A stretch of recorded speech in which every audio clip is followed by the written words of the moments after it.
नमस्कार, मी श्रावणी आणि आपण पाहत आहात 1 मिनिट न्यूज. मुंबईची उपनगरीय रेल्वे जी शहराची जीवनवाहिनी आहे, आज वसईमध्ये एका धक्कादायक आणि दुःखद मृत्यूची साक्षीदार ठरली. धावत्या लोकल ट्रेनमधून फेकलेल्या नारळाने डोक्याला जबर मार लागल्याने 31 वर्ष संजय दत्ताराम भोईर यांचा मृत्यू झाला. ही घटना शनिवार सकाळी 27 सप्टेंबर 2025 रोजी घडली, जेव्हा पांजू बेटावर राहणाऱ्या संजयला कामावर जाण्यासाठी धोकादायक भाईंदर खाडी रेल्वे पुलावरून चालावे लागले, कारण बोट सेवा बंद होती. मिळालेल्या माहितीनुसार एका अज्ञात प्रवाशाने हिंदू विधी करत असताना निर्माल्य किंवा पवित्र पूजा साहित्य खाली खाडीत विसर्जित करण्याच्या उद्देशाने नारळ फेकला. मात्र तो नारळ थेट संजय यांच्या डोक्याला जीवघेण्या वेगाने आदळला. त्यांना मुंबईतील रुग्णालयात दाखल करण्यात आले, परंतु डोक्याला झालेल्या गंभीर दुखापतींमुळे रविवारी त्यांचा दुर्दैवी मृत्यू झाला. संजय हे त्यांच्या कुटुंबातील एकमेव कमावते सदस्य होते.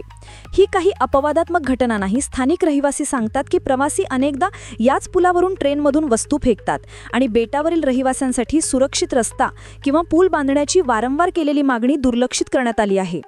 वसई रेल्वे पोलिसांनी गुन्हा दाखल केला असून सीसीटीव्ही फुटेज तपासले जात आहे.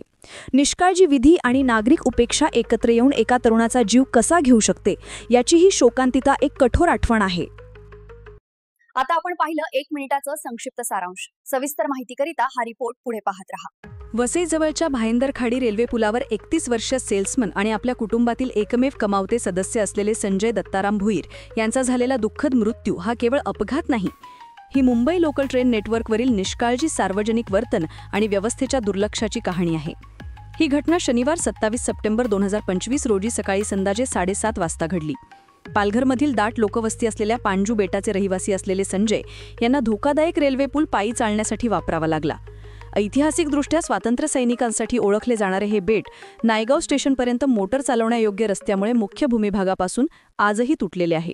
गावकऱ्यांकडून चालविली जाणारी फेरीबोट सेवा अविश्वसनीय असून घटनेच्या दिवशी ती मुसळधार पाऊस आणि खराब हवामानामुळे बंद होती.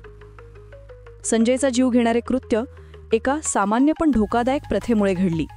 दैनिक नारळ विसर्जित करण्याच्या उद्देशाने उघड्या दारातून बाहेर फेकला. मात्र धावत्या ट्रेनच्या वेगाने तो नारळ एका प्रक्षेपकासारखा बनला आणि संजयच्या कान आणि डोळ्याच्या मध्ये जोरदार आदळला. त्यांना तात्काळ वसईतील सर डी एम पॅटेड रुग्णालयात दाखल करण्यात आले, परंतु डोक्याला झालेल्या गंभीर दुखापतींमुळे त्यांना तातडीने मुंबईतील प्रमुख उपचार केंद्र असलेल्या जे रुग्णालयात हलवण्यात आले. खूप प्रयत्न करूनही त्यांचा रविवारी सकाळी मृत्यू झाला. त्यांचे भाऊ कुणाल भोईर यांनी रडत सांगितले की संजय संध्याकाळच्या नवरात्रीच्या आतीसाठी वेळेत घरी परतण्याच्या आशेने निघाले होते. वसई गव्हर्नमेंट रेल्वे पोलिसांनी संबंधित कलमांखाली अपघाती मृत्यूची नोंद घेतली आहे. तपास अधिकारी आणि त्यांची टीम रेल्वे स्टेशनचे सीसीटीव्ही फुटेज तपासत आहेत आणि नारळ फेकणाऱ्या अज्ञात प्रवाशाला ओळखण्यासाठी साक्षीदारांना आवाहन करत आहेत. गर्दीच्या लोकल ट्रेनमध्ये गुन्हेगाराला ओळखणे कठीण असल्याचे जीआरपीने मान्य केले आहे. ही वेगळी घटना नाही. स्थानिक सरपंच हिमांगी भोईर आणि इतर रहिवासींनी पुष्टी केली की हा पट्टा अनेक वर्षांपासून मृत्यूचा सापळा बनला आहे. त्यांनी 2014 मध्ये एका महिलेचा ट्रेनमधून फेकलेल्या धार्मिक कचऱ्याच्या पोत्यामुळे मृत्यू झाला होता अशी एक आठवण सांगितली. ही शोकांतिका म्हणजे अनेक वर्षांपासून सुरू असलेल्या सरकारी दुर्लक्षाचे परिणाम आहेत. या समुदायाने वारंवार समर्पित रस्ते, पूल किंवा विश्वसनीय रोरो फेरी सेवांची मागणी केली आहे. प्रत्येक निवडणुकीत या मागण्या केल्या जातात, तरीही कोणतीही महत्त्वपूर्ण पायाभूत सुविधा योजना प्रत्यक्षात आलेली नाही, ज्यामुळे गावकऱ्यांना पटऱ्यांवर आपला जीव धोक्यात घालावा लागतो.